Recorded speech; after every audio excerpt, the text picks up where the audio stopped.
Welcome to The Lift with Sheila Robinson Kiss. Come on in.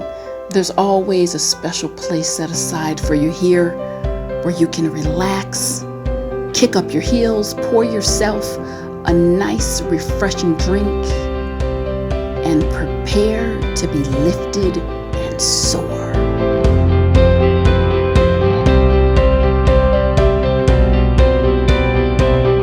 Hello everyone, thank you so much and welcome back.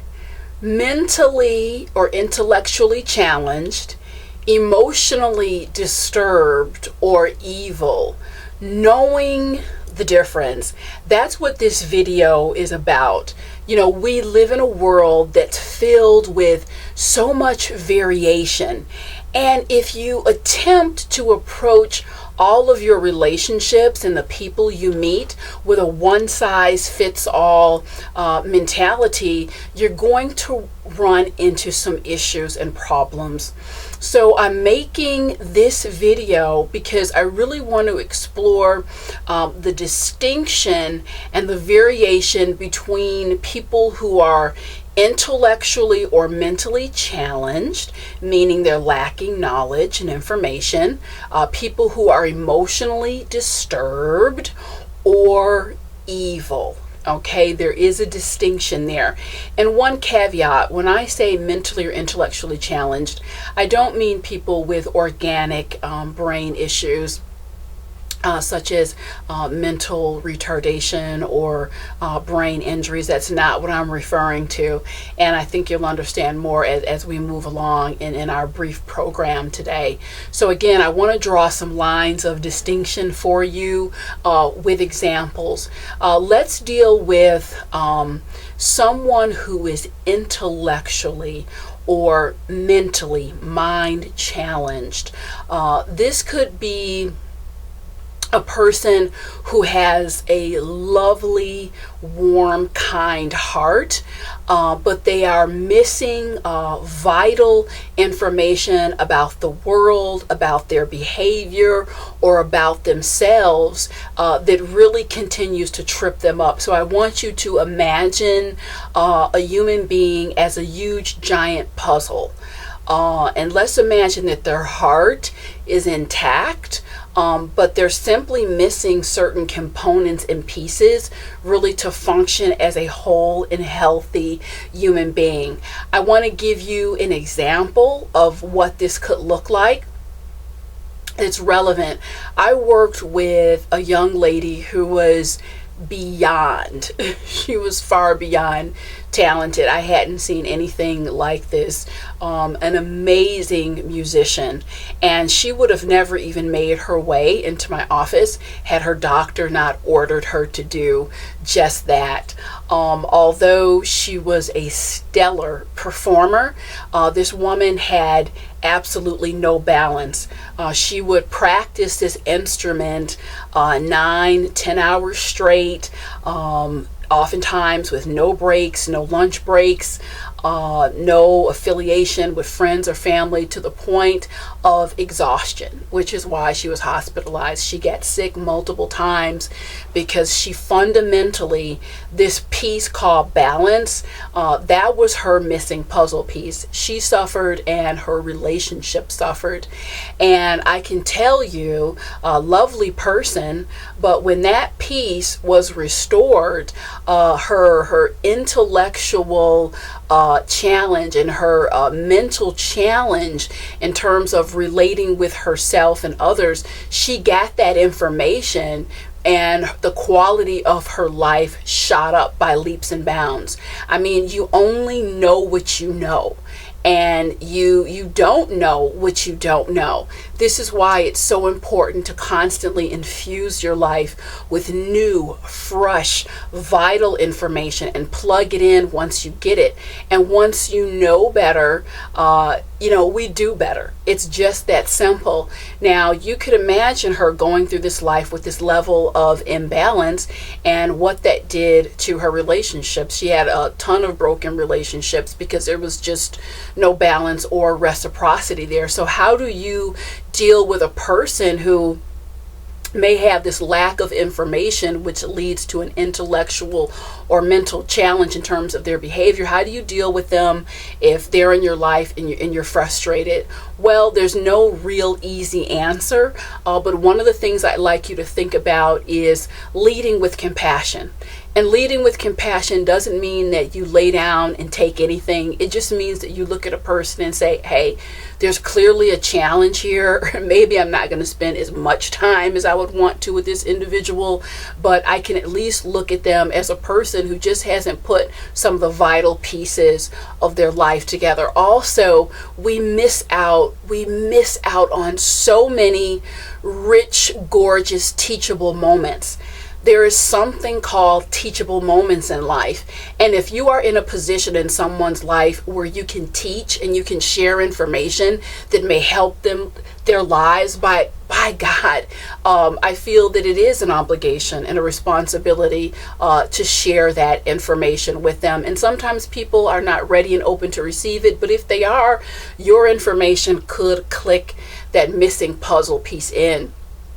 I can remember at a time in my life when starting out in my career, I just hadn't worked everything out. I was very reactive.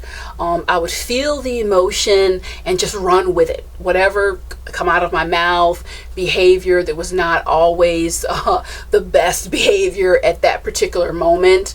And I will tell you that as I started to learn more about the process of true self-regulation and the joy and the beauty of that and plugging it in, wow, that was a huge piece that just I was able to click it in, washed over me, and talk about a life-changing element. It was absolutely amazing. So I have to tell you, I think that we really will look at people holistically to an extent, and when they show up with pieces that aren't all pitch perfect, we'll trash folks, we'll throw them away. I invite you to just look at it in a different way. They're missing that piece, they're missing a chip. Whatever modifications and adjustments that you can make that don't compromise your value, moral system, safety, I would invite you to kind of do some check-ins with yourself, because everyone's working on something. Let's move to number 2. And that is individuals who are dealing with an emotional disturbance. Now let's go to the root word, emotional disturbance. Their emotions are disturbed. And an individual who is traveling through life burdened by an emotional disturbance, 9 times out of 10, not always, but 9 times out of 10, the root cause is going to be something that occurred earlier in their life, and they just haven't resolved it. When someone is carrying an emotional disturbance, I want you to just imagine that same individual with puzzle pieces that I talked about, and there's this huge blanket. There's this huge blanket that's covering the person. It's like an overlay. The emotional disturbance, it sits on their personality. So it's very hard to separate that out. And that's why if an emotional disturbance isn't dealt with, it impacts simply every area of your life, whether that's work, personal relationships, when you're alone. Let me give you an example of an individual I worked with who was dealing with a heavy-duty emotional disturbance. This guy was in his late 30s. He was on his 3rd marriage. And I'll tell you, every single relationship that he had, and he was in relationships starting from age 14 with no breaks, running up to this late 30s point he was at, and he always ended up hurting these women physically. And I will tell you, after having opportunity to talk with him, sit with him, he had a good heart. He felt a lot of remorse. He was one of the few that really, really, truly deep down inside wanted to change. And I remember sitting in my office with him one day, and he started crying. He said, I know I'm sick. I know I have a problem. I want to change. I don't know how. And I told him my opinion on no uncertain terms was, you can change. you have a very real chance that that opportunity is there for you. I do not believe you're going to be able to heal while you are in a relationship, while you're in this present relationship. And that is the last thing that he wanted to hear. He was a very codependent person. He had spent a lifetime from 14 up to his late 30s, just concurrent, one relationship after the other. And he said, I don't know if I'm going to be able to live without her. And again, I chimed in. I said, I think if you keep going like this, you are going to end up without her, because either she's going to leave or you're going to kill her. He had just that level of aggression and volatility, and a core emotional disturbance has to be worked through. It's a repatterning. When you are dealing with a person with an emotional disturbance, they literally have to repattern their thinking, and then they have to repattern their responses. That is not really work that you can do if you have other things in a heavy duty way competing for your time, your attention, especially things that are triggers. I was astounded. Again, this guy, he was one of the few that leaned all the way in to his work of change. And this guy, this is someone who had been in relationships one after the other for years. He took about 18 months solo to get himself together. He needed that time to repattern, repurpose his life. And my last update, he's living a modest, happy life, and he has not even didn't even think about touching, hurting another woman. And again, it's a person with a good heart, and I think had he really killed or hospitalized one of these women, he would have been filled with remorse and sat in prison for the rest of his life, filled with regret. But we're talking about a heavy duty emotional disturbance, and those, you just can't have an ice cream cone and say, oh, I'm fine now, I'm not going to do that again. It takes work. You got to sit with yourself, you got to face yourself, and then the gateway of change opens wide for you. And what do you do if you're dealing with someone with emotional disturbance? You care about them, but they've got this heavy overlay. Again, compassion is key, but I've become a lover and a fan of reality over the years. And if you do have enough of a rapport and relationship with this person, I think it's very appropriate in a compassionate way to hold that mirror up to him or her and say, look, there are things going on here, and I don't see a resolution unless they're dealt with and addressed. We can't prance and dance around the issues, always leading with compassion, but right next to compassion, truth is positioned right there. What about evil? Evil is an interesting kind of energy. The one thing that I feel that people miss when evil people come into their life, they really misunderstand the power of intention. Evil doesn't have, it's a singular focus. And let me explain. It's a singular focus. Evil wants to do one thing. Evil wants to degrade, corrode, destroy. But beyond that, it's not enough to do that. It's pleasurable for evil when that happens. And evil can, and most often does, it can manifest in a person. Is there pure evil? I think so. Let me share a story with you. Those of you who've read my books, you know that I've done some work in prisons, and I had the opportunity to interview some prisoners for publications and projects, and I will never forget inmate that I sat with, mid-50s. We finished up our interview. I had gathered my information and was getting up to go, and he basically stopped me and just looked me straight in the eye, and he said, you know, you like this work, don't you? And I said, I do. I love my work very much. Okay. Next question. You like people, don't you? I say, yeah, you know, for the most part, I do. I enjoy them. Continue on. You're one of these happy-go-lucky types, aren't you? You know, not all the time, but I would say I'm pretty happy person. And this is where things get interesting. And, you know, he didn't cut any corners or pull any punches.